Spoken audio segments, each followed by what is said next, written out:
Formula ఈ car race వ్యవహారంలో ED రంగంలోకి దిగింది. ఏసీబీ దర్యాప్తు ఆధారంగా కేసు నమోదు చేసింది. ఈడీ మనీ లాండరింగ్, ఫెమా ఉల్లంఘనల కింద ఈసీఐఆర్ నమోదు చేశారు. మాజీ మంత్రి కేటీఆర్, అరవింద్ కుమార్, బిఎల్ఎన్ రెడ్డిలపై కేసు పెట్టింది ఈడీ.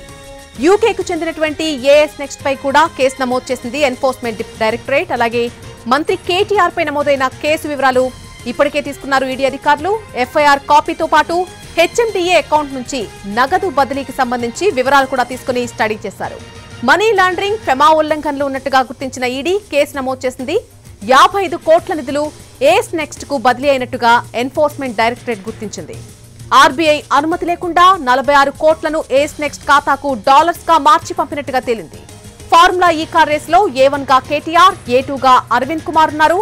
వీరిని ఈడీ అధికారులు ప్రశ్నించే అవకాశం కనిపిస్తోంది. అయితే ఇప్పటికే ఫార్ములా ఈ కార్ రేస్ వ్యవహారంలో కేటీఆర్, ఏసీబీ కేసు కేటీఆర్ పై నమోదవడం జరిగింది. ఈ కేసు కొట్టేయాలని కేటీఆర్ హైకోర్టును ఆశ్రయించారు. ఈ నెల 30 వరకు ఆయన్ను అరెస్టు చేయొద్దని కోర్టు ఆదేశించింది.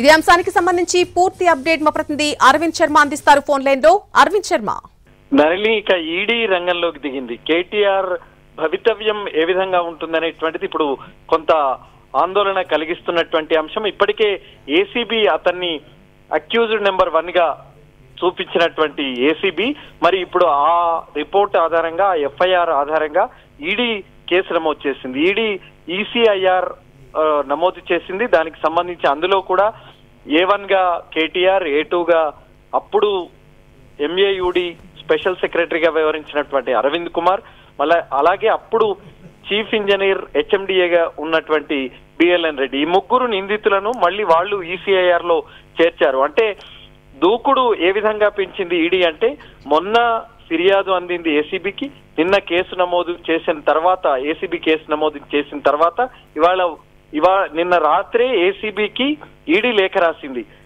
దీనికి సంబంధించినటువంటి వివరాలు ఇవ్వాలని. ఎందుకంటే ఫారెన్ మనీ అనేది ట్రాన్స్ఫర్ అయింది. ఈ దేశం నుంచి వేరే దేశానికి బదిలీ అయినప్పుడు అప్పుడు ఆ బదిలీ అయ్యేటువంటి సమయంలో ఏ విధమైనటువంటి చర్యలు తీసుకున్నారు, ఏ రకమైనటువంటి ప్రొసీజర్ ఫాలో అయ్యారు, దానికి సంబంధించినటువంటి అక్రమాలు ఏమైనా జరిగాయా అనేటువంటి కోణంలో ఖచ్చితంగా ఎన్ఫోర్స్మెంట్ డైరెక్టరేట్ అనేది చూస్తుంది. అందులో భాగంగానే ఏసీబీ నమోదు చేసినటువంటి ఎఫ్ఐఆర్ ను పూర్తిగా పరిశీలించిన తర్వాతే ఈసీఐఆర్ నమోదు చేసింది ఈడీ. మరి దీనికి సంబంధించే వాళ్ళను ఖచ్చితంగా విచారించేటువంటి అవకాశం ఉంది. ఒకవైపు ఏసీబీ నమోదు చేసిన కేసులో తాత్కాలికంగా కేటీఆర్ కు మాత్రం ఊరట లభించింది. అది కూడా 10 రోజుల వరకు అతన్ని అరెస్ట్ చేయొద్దని చెప్పింది. కానీ విచారణను మాత్రం ఆపమని చెప్పలేదు. విచారణను కొనసాగించాల్సిందే అనేటువంటి విషయాన్ని చెప్పింది. కేవలం ఇవాళ వచ్చినటువంటి హైకోర్టు మధ్యంతర ఉత్తర్వులు కేవలం కేటీఆర్ వరకు మాత్రమే. మరి ఐఏఎస్ అధికారిగా ఉన్న అరవింద్ కుమార్ విషయంలో కానీ, అలాగే HMDA retired engineer BLN Reddy విషయంలో మరి ఏ విధమైనటువంటి ఉత్తర్వులు లేవు. వాళ్ళ విషయంలో ఏసీబీ ఏ విధంగా ముందుకు వెళ్తుందనేటువంటిది చూడాల్సి ఉంది. కేటీఆర్ ను మినహాయిస్తే మిగతా ఇద్దరి విషయంలో ఏ విధంగా ఏసీబీ రియాక్ట్ అవుతుందనేటువంటిది ఒకటి చూడాల్సి ఉంది. అయితే ఈ ఏసీబీ విచారణ, ఏసీబీకి సంబంధించినటువంటి అంశం ప్రత్యేక దర్యాప్తు బృందం దానికి సంబంధించినటువంటి ఆధారాలను సేకరించేటువంటి పనిలో ఉంది. మరి ఆధారాలని పక్కాగా ఉన్న తర్వాతే నిందితులకు నోటీసులు జారీ చేసేటువంటి అవకాశం ఉంటుంది. ఆ ప్రక్రియ అన్నది కొనసాగుతుంది. మరి ఈ దశలోనే ఈడీ అడుగు పెట్టడం, ఈడీ రంగప్రవేశం చేయడం అనేది కొంత రాజకీయంగా తీవ్ర దుమారం చెలరేగేటువంటి అవకాశం ఉంది. అలాగే అతనికి సంబంధించినటువంటి వ్యవహారంలో కేటీఆర్ గాని, అరవింద్ కుమార్ గాని, బిఎల్ఎన్ రెడ్డి విషయంలో గాని ఈడీ వ్యవహరించేటువంటి తీరు కొంత ఇబ్బంది కలిగించేటువంటి అవకాశాలే ఎక్కువగా ఉన్నాయి. వాళ్ళు ప్రశ్నించేటువంటి తీరు వేరే రకంగా ఉంటుంది. ఇక్కడ లాండ్ ఆర్డర్ పోలీసులు గాని, ఏసీబీ గాని వాళ్ళు ప్రశ్నించే తీరు వేరుగా ఉంటే, ఈడీ ప్రశ్నించే తీరు చాలా వేరుగా ఉంటుంది. చాలా సీరియస్ గా ఉండేటువంటి అంశం. ఎందుకంటే వీళ్ళు FEMA, foreign exchange management act ను ఉల్లంఘించారనేటువంటి ఆరోపణల నేపథ్యంలోనే ఈసీఐఆర్ నమోదైంది. కాబట్టి ఖచ్చితంగా వాళ్ళు నోటీసులు జారీ చేస్తారు, సమన్స్ ఇష్యూ చేస్తారు.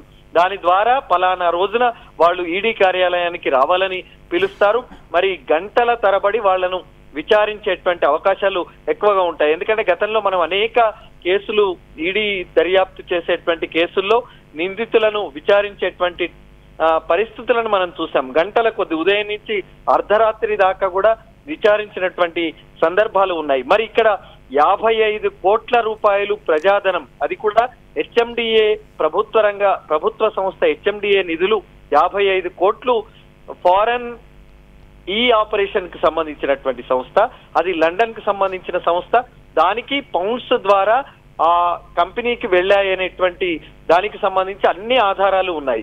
మరి ఇది ఇర్రెగ్యులారిటీస్ అనేది చాలా స్పష్టంగా కనిపిస్తోంది. ఇది ఇటు ప్రభుత్వం గాని, ఏసీబీ గాని, అటు కేటీఆర్ తరపు లాయర్లు గాని ఇర్రెగ్యులారిటీస్ జరిగాయనేటువంటి అంశానికి సంబంధించి వాళ్ళు కూడా ఏకీభవిస్తున్నారు. అంటే అప్పుడు ఎలక్షన్ కోడ్ ఉండడం, అలాగే మౌఖిక ఆదేశాల ద్వారా అరవింద్ కుమార్ హెచ్ఎండిఏ అప్పుడు ఉన్నటువంటి కమిషనర్ అండ్ ఎంఏయుడి స్పెషల్ సెక్రటరీగా ఉన్నటువంటి అరవింద్ కుమార్ ఈ హెచ్ఎండిఏ నిధులను ఆ కంపెనీకి మళ్లించారు, అది పౌండ్స్ రూపంలో పౌండ్స్ ద్వారా మళ్లించారు అనేటువంటి అభియోగమే ఇందులో చాలా కీలకమైనటువంటి అంశం. మరి దర్యాప్తులో ఇంకా అనేక విషయాలు వెలుగు చూస్తాయనేటువంటి అంశం ప్రధానంగా ఉంది. అంటే ప్రాథమిక దర్యాప్తు ప్రభుత్వం జరిపిన తర్వాతే ఏసీబీకి విచారణకు ఆదేశించింది. మరి ప్రాథమిక విచారణలో ఇవన్నీ జరిగాయి, అక్రమాలు జరిగాయనేటువంటి రిపోర్టు ప్రభుత్వం దగ్గర ఉంది. ఆ రిపోర్టునే ఏసీబీకి అందజేసింది. మరి ఇంకా దర్యాప్తులో ఇంకెవరెవరి పాత్ర ఇందులో ఉంది, ఏ అధికారులు ఈ కుట్రలో పాల్గొన్నారు, ఏ అధికారులకు లబ్ధి చేకూరిందా లేదా, ఇంకెవరి ఏ సంస్థలు కంపెనీలు ఇందులో ఉన్నాయనేటువంటిది కూడా ఒకటి దర్యాప్తులో తేలాల్సి ఉంది. అలాగే ఫారెన్ ఎక్స్చేంజ్ కి సంబంధించి మరి ఫెమా ఉల్లంఘన జరిగిందనేటువంటి అంశం ఉంది. కాబట్టి మరి దీంట్లో ఖచ్చితంగా ఈడీ లోతుగా దర్యాప్తు జరిపేటువంటి అవకాశం కనిపిస్తోంది. మరి దానికి సంబంధించి 1-2 రోజుల్లో ఇంకా క్లారిటీ వచ్చే అవకాశం ఉంది. వాళ్లకు సమన్లు జారీ చేసి విచారిస్తే గనక మరిన్ని విషయాలు ఈడీ దర్యాప్తులో చూసేటువంటి అవకాశం మనకు కనిపిస్తుంది. Right Sharma, thanks for the update. తదుపరి విచారణ మనం చెప్పుకున్నట్టుగా ఈ నెల 27కు హైకోర్టు వాయిదా వేసింది. కానీ ఈ నేపథ్యంలోనే అనూహ్యంగా ఈడీ ఎంటర్ అయింది. ఈ కేసుకు సంబంధించి ఈడీ కూడా కేసు నమోదు చేసింది. ఏసీబీ ఎఫ్ఐఆర్ ఆధారంగా ఆయనపై కేసు నమోదు చేసింది ఈడీ. దానికి సంబంధించిన అప్డేట్ మనం చూస్తున్నాం. A1, A2లపై కూడా కేసు నమోదు చేసింది. అలాగే ఏస్ నెక్స్ట్ కంపెనీ ఏదైతే ఉందో దాని పేరు కూడా ఈడీ కేసు నమోదు చేసినట్టుగా తెలుస్తోంది. మనీ లాండరింగ్ అలాగే ఫెమా ఉల్లంఘనల కింద కేసులు నమోదు చేసింది. ఇటు కేటీఆర్, A2గా ఉన్నటువంటి అరవింద్ కుమార్, A3గా ఉన్నటువంటి BL రెడ్డిలపై కూడా కేసు నమోదు చేసింది ఈడీ.